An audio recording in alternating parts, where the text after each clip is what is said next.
Welcome back to my channel. In today's video, I'm going to bring you along for a cozy day of winter homemaking. We're going to do some cooking of a few cozy, filling winter items, as well as restock some pantry basics I love to keep on hand, and chat all about homemaking and homesteading in the winter months. How we are productive in our backyard homesteading efforts, even when it's still completely frozen outside, homemaking rhythms that I lean into even more during the winter, and how we can find so much balance and seasonal living across the board. If you're new around here, hi, I'm KyAnn, and I share weekly videos here on this channel on simple living, intentional daily rhythms for busy moms, and homemaking and motherhood encouragement. We have a tiny little quarter-acre homestead in the city and are dreaming of land one day, but for now, we're doing the best we can with what we have, and I'm bringing you along to join me and learning how to find peace in our homemaking and homesteading efforts, whatever that might look like for you currently. If any of that connects with you, I'd love for you to subscribe and follow along on the journey. Okay, we're just gonna jump right into this topic, and I'm gonna bring you along for this cozy winter day in the lifestyle video. First, we're starting off with some cleaning, because if you are a mom of little kids, or really just any humans at all in your house, you probably know that tidying throughout the day is a constant, never-ending thing. Like, this is just something that's ongoing. I do this every day, multiple times a day, wiping off the table, wiping off the counters, picking up toys, putting things back where they belong. This is just a big piece of homemaking, honestly. It's part of keeping a tidy home, is just those tiny, consistent rhythms where you just take a few minutes here and there to just touch up and clean up a little bit around the house to keep things tidy and just a space that you enjoy being in. So that is happening along the way, but now we're gonna get into a little bit of cooking. One of the things that I find myself leaning into the most during winter is cooking from scratch. We cook from scratch year-round. We don't cook entirely everything from scratch, but I would say the vast majority of our meals at this point are made from scratch. It's been something that we've slowly done over time. We didn't just jump in overnight, but we slowly started replacing items from the store.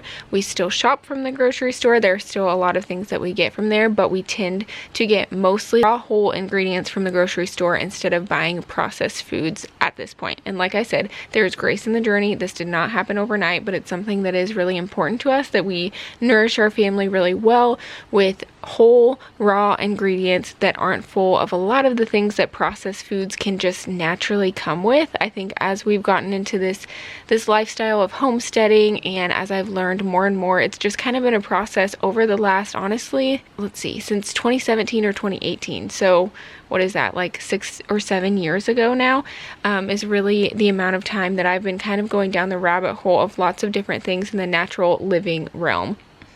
For us, it started with struggling with infertility and looking into a lot of the toxins that are in regular household products. And so we kind of went through that for a few years, replacing all the toxins in the products that we had in our home and just slowly making swaps as we could. And then we started delving more into homesteading and learning a lot about that, learning a lot about what is in mainstream food, like processed foods that are in the grocery store. I had no idea, and I'm still learning in this area for sure. And I think you just make small changes over time, and you just do the best that you can with what you have, because no one can do everything perfectly. And also, we don't have endless budgets, so a lot of times we can only do so much within the budget and the resources that we have available, and that's okay. There is grace. Nobody just decides to go change their entire life and does it in one day. It takes time, and it takes just step by step moving into the process. Okay, a brief pause from the video to tell you about Abundance Plus, which was one of my favorite online subscriptions that I have, and it is specifically for homesteaders. So basically, Justin Rhodes, if you've heard of him, which I feel like most people in the homesteading world have, he is incredible, and he has put so much amazing homesteading knowledge and resources out into the world. He created this app and subscription service called Abundance Plus, and basically, to boil it down, it's Netflix for homesteaders. So some of my favorite homesteading creators have partnered up with Justin, and they have created professionally produced shows, just like on Netflix, showing their story, their journey, different pieces of their process. There's a whole bunch of those shows on there. There's also documentaries and master classes that are specific on teaching you how to do different homesteading skills. So things like butchering pigs, butchering cows. There's things about raising sheep, raising milk cows, how to process the milk, freshly milled flour, how to garden, how to design your homestead, how to garden with chickens, how to part partner with chickens to use them and utilize them really well in your gardens, how to build a chicken tractor. There's literally so many resources that are specifically for homesteaders. It's so affordable, and it's one of the best subscriptions that we own. We like to sit and watch with our kids. Our kids even are entertained by it, and we all learn really valuable, knowledgeable skills. So even if you are in the process of looking for your homestead, there's so much that you can learn from this. It's been one of the best subscriptions that our family has enjoyed over the past, I think we've had it for like a year and a half now, and we have absolutely loved it. And every time a new show is released, because they're updating it constantly and bringing out new shows and new episodes, we sit down as a family and enjoy it together. I will put the link in the description so you can sign up and get a free trial and try it out for yourself. And I also will put my coupon code so that you can get 10% off your first month. Thank you so much for listening to this brief little interruption, and we'll get back to the video. Okay, I got off on a little bit of a tangent there, but here I am working on making some sourdough rolls for my family for our dinner later this evening. Something that I'm leaning into a lot this winter is, like I said, cooking from scratch. We cook from scratch regularly, as I was mentioning, but cooking new recipes. Over the fall, we had a really busy season, so one of the areas that I cut back to allow myself just a little bit more brain space and capacity was trying new recipes. We normally like to try like one new recipe a week is pretty normal for us, and I cut back to only cooking the recipes that were tried and true, that we knew how to make like the back of our hand, because we just had a full enough calendar and life during that season that was one thing that I could eliminate to just, you know, help with the decision fatigue and help with the overwhelm. Sometimes little simple swaps like that can make a really big difference. But now that it is the winter and our life has slowed down quite a bit from what it was like in the fall, we are getting back into just trying new recipes. That's something that I find a lot of joy in the winter, when I'm not spending a lot of time out in the garden and outside with the animals and doing all those kinds of things. When I have a little bit more time inside and it gets dark earlier in the day, I just love trying new recipes. So I lean into trying new recipes with sourdough baking. Sourdough is something that I absolutely love, and it's something that we regularly do. That's just a regular rhythm in our family. My husband is gluten-free, and that actually started the whole rabbit trail for me. It started with sourdough because my husband needed to go gluten-free. I started with that, and then we started delving into cooking from scratch, and then we wanted to get chickens, and we wanted to get goats, and we wanted to start gardening, and it was just, sourdough was the gateway drug for me. I know chickens are that for a lot of people, but for me it was sourdough, and I still love baking all the sourdough things and doing that all the time, but especially in the winter, I find I have a lot more time to just try new recipes, and even recipes that I've tried in the past, but we haven't made like a consistent rhythm in our life. Like sourdough bagels is something that takes a little bit more time, and I don't actually have a KitchenAid mixer, which I know is kind of crazy. Most people that have sourdough have a KitchenAid mixer or something like that to pull ingredients together and to just whip it up really quickly, and I do not. In the most ironic of circumstances, I got a KitchenAid for our wedding, and I had it, and I barely used it at all for, I don't know, 5 years. Yeah, for like 5 or 6 years, and so I decided to sell it on Facebook Marketplace because we have a really tiny kitchen and I didn't have a space that I could keep it out on the counter, and so I was finding that I just didn't really pull it out. I was just using my hand mixer for everything. So I sold it, and literally just a couple months later is when I decided to start doing sourdough. So I kick myself all the time, and I hope to one day get a KitchenAid again because it would make a lot of things easier, but for now we're working with what we have. And you know what? You can mix most sourdough recipes, you can still mix together by hand. Now it does take longer, and it does take some perseverance in some cases, but it is totally possible, and it has worked really well for me. But bagels, for instance, is one that just takes a little bit longer for the dough to come together by hand, so I don't tend to do it as much in the summer and spring when I'm outside in the garden for a lot of time, just maintaining that and keeping up on that. So this winter I've been trying to do bagels more often, and doing like English muffins, and trying donuts and cinnamon rolls, and just even some new sourdough recipes. I'm really excited to try a sourdough pastry recipe that is going to take a little bit of trial and error to get it right, I'm sure, because it's a little bit more complicated of a recipe, but I'm very excited to test it out and experiment with it and see what comes of that. But that's how I spend a lot of my time in the winter. A lot of the extra time is spent baking with the kids in the kitchen, trying new recipes, and just enjoying that. You know, I think a lot of people struggle in the winter, especially if you are in the homesteading world and you really enjoy gardening and being outside in nature and all of those things. Winter can feel really long and lonely sometimes, and it's something that I've tried to just shift my perspective, especially since we started this homesteading lifestyle. I actually have enjoyed winter even more than I used to.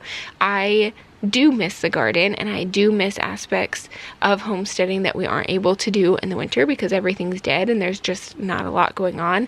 But I've also learned to really just embrace seasonal living, and that's true in our cooking and what we're making day to day, like embracing the ingredients that are actually in harvest and that are ripe at that time, but also just in the seasons of life. And in the winter, embracing the rest that naturally comes with that. The days get dark obviously much sooner in the day, and for me it actually has been a little bit of a relief. In the summer, when it's light out really late, our kids tend to stay up later. We tend to stay outside as a family doing things in the garden and getting things accomplished outside later. So then we have dinner later, the kids go to bed later. It's just longer days in general, and there's a lot of hard work that's involved in that. It's something that we all love and we love to do together, but there is definitely a lot of work that goes into that. And so in the winter, with the shorter days, I really try to lean into that rest. I am not a person that naturally leans into rest. I am a person that would much prefer to just go constantly, and I always am wanting to try new things and fill my calendar with just anything and everything that I can come up with. I just have a hard time slowing down and resting. And so over the past few years, that's really a lot of what I talk about here on this channel and over on my Instagram, and just a lot of my heart is showing other people through my story how you can slow down and embrace slow living and embrace intentional rhythms that help you to be more present with your family and to really just take a breath and rest, because we were created to rest. We were created to work as well, but we were also created to rest. And rest is like a beautiful blessing and a gift from the Lord that we just have to accept. We don't have to do anything other than just embrace that. And winter is a really awesome time to get into the habit of resting more intentionally. So instead of just spending all of my days craving the garden and craving all of the things that I get to do the rest of the year, I'm trying, obviously not perfectly, there is so much grace here, but I am trying to really just embrace that slower season that comes with slower days and earlier evenings, when it gets dark sooner, turning on the lamps around my house and just making it cozy and really just embracing that and leaning into that.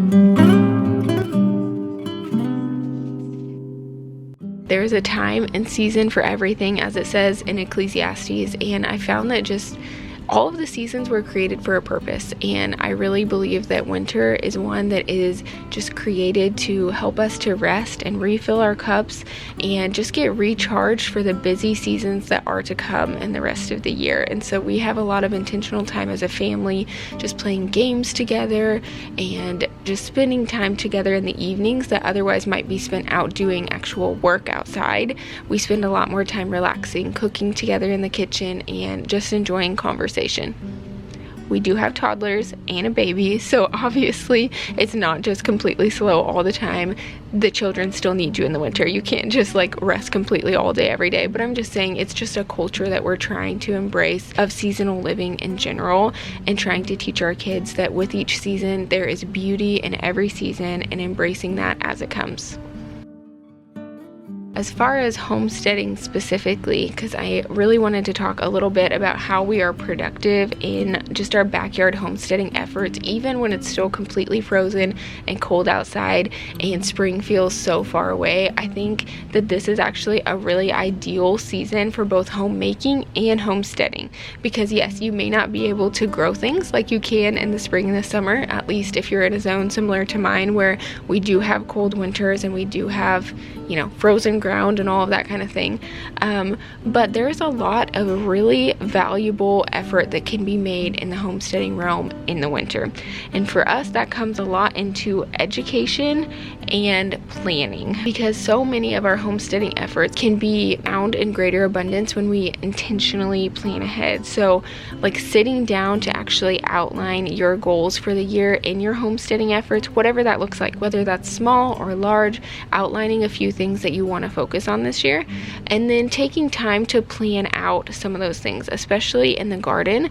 It's something that we are taking a lot of time this year to intentionally plan ahead a little bit more. This is our third year that we will be gardening here, and I feel like we've learned more every single year, and so we're implementing a few new things. I've planned ahead some in the past, but not super intentionally or very specifically, just kind of like writing down what I want to grow and kind of knowing a general time frame that I wanted to start them. But this year I want to be a little bit more specific, and so I'm planning ahead. I'm spending some time reading some gardening books and like sectioning out which plants I specifically want to plant based off of what we already eat currently, because in the capacity that I have, I don't really have the energy to grow a lot of plants that I don't know if we'll enjoy or not.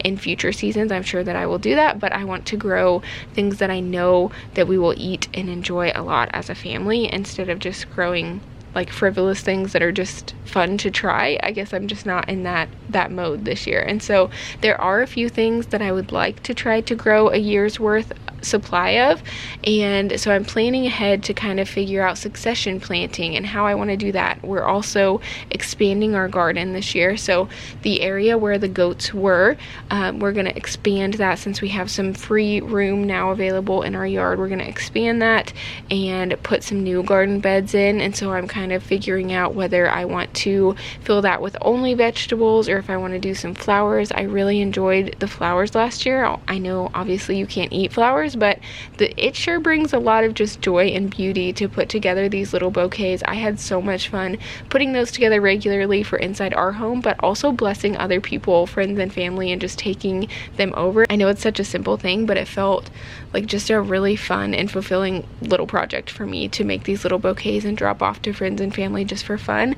And so I would like to actually have some space to grow some more flowers and be able to do that on a larger scale, because I really enjoyed that. So just planning out the space that we do have here, how to maximize it to its fullest capacity and how to use it really well. Okay, since we were talking about planning out the garden and different homesteading things that we're doing in January, I wanted to share a few of the books that I have been reading while I have been prepping to like plan out my garden and just be a little bit more strategic in how I plan out the garden, all the crops that I want to do, and like succession planting and all of that.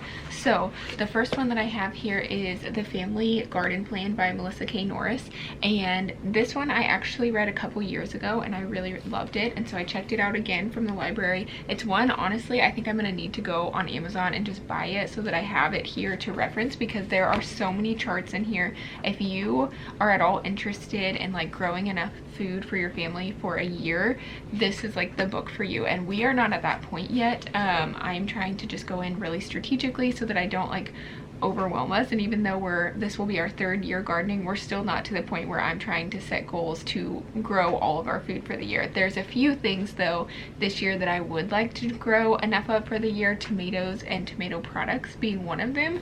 And so there's a bunch of charts in here that help you calculate and give you a rough idea of how much you need to plant in order to grow enough for the year. So I'm sure that I'll have to tweak that as I go, but just having those charts to reference. She also has just a ton of charts on when to start seeds, seeds for all different kinds of seasons, and how long before you need to transplant them, what does well in each temperament, all of that. And I feel like it's really nice to just have a hard copy that you don't have to look everything up over and over again, that you can just go reference it in a book. So I will be grabbing this one. And the next one that I have that I already own is The Tiny But Mighty Farm by Jill Reagan from Whispering Willow Farm. I have loved following her. She's incredible. But she's all about how to maximize small spaces. So she talks a lot about succession planting and different strategies she has to really maximize even really tiny spaces. So I actually still have a little bit left in this that I need to finish, and then I am going to be referencing it a lot as I am planning out my garden this year. But I have loved everything that I've read so far. It's very tactical, it dives very deep, and gives you like everything you need to know on maximizing your small space. And then the last one I have, I bought a few years ago, and that's The First Time Gardener Growing Vegetables by Jessica Sowards. That is Jess from Roots and Refuge, who is another favorite follow of mine. She is incredible here on YouTube, so if you don't follow her, I definitely recommend checking her out. But this is a really good, just comprehensive guide for everything that you need to know for gardening, if you want to use raised beds or in-ground beds, when to start things, even like how to combat pests. Like, it's just there's everything covered in this book. So this is a really good one to have to reference as well. So I will leave the links to all of these books in the description if you want to go order any of them and have them on hand if you are planning a garden as well. So those are some things that we're doing as far as homesteading efforts. I will also briefly mention here that if you watched my last video and you saw the homesteading bundle that I got the chance to be a part of, it's over $1,400 worth of value, and you can get it for literally $50 with 40 plus courses on homesteading. It's an incredible value if you are interested in starting homesteading in any capacity, whether you're in an apartment or whether you have land. There's so much that can be applied from this bundle, and I got a chance to contribute to that with my jump start to cooking from scratch in 1 hour or less a day. And that bundle actually expires in 2 days from the time of posting this video. It expires on January 21st. So I will put the link down in the description, but I wanted to briefly go ahead and mention that because I know a lot of you were interested in that, and I just wanted to give you a final heads up that that will be expiring and it's not coming back again. So I wanted to mention that for you guys. And now in this video, as you'll see, I am getting together our meal for the evening. So I shaped the sourdough dinner rolls earlier, and I got them in the oven and ready to go.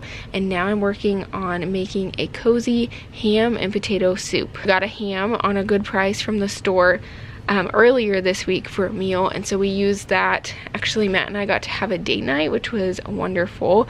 My youngest sister was home from college, and so she wanted to take the nieces and nephews over to her house, well, my parents' house where she was, and have them stay the night, all of them that were not babies.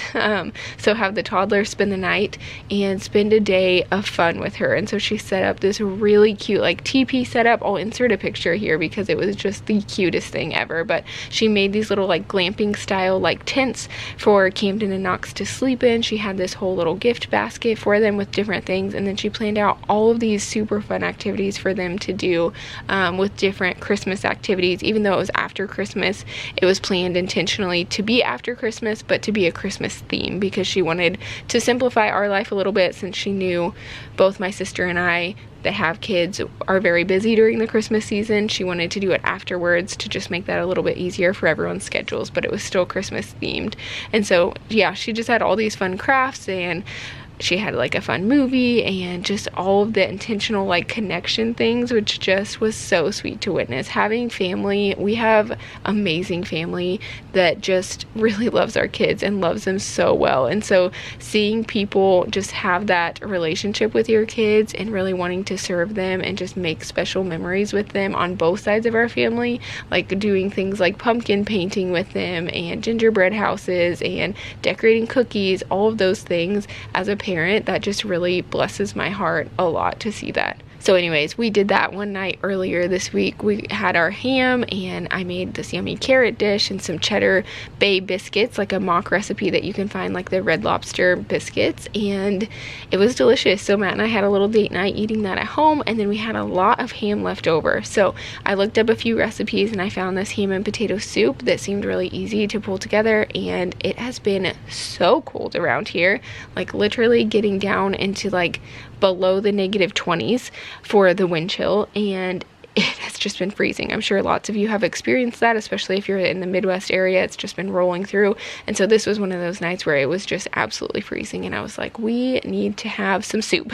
Something I would like to try soon is sourdough bread bowls, but I haven't gotten around to that yet. So I made just the sourdough dinner rolls, just regular, to go with it, and then I'm getting this soup all mixed up and ready to go. I will link this recipe down below for you, but so far I was getting the ham put together, the onions, the carrots, some minced garlic, and some butter, and I'm getting all of that going in my Dutch oven. So I have all of that going. I covered it with chicken broth, and we are working on stirring that all together. And then I'm putting some butter in a skillet and whisking in some flour, and then slowly pouring in the milk and continuing to whisk it just constantly, and cooking that for about 4 or 5 minutes until it's thickened.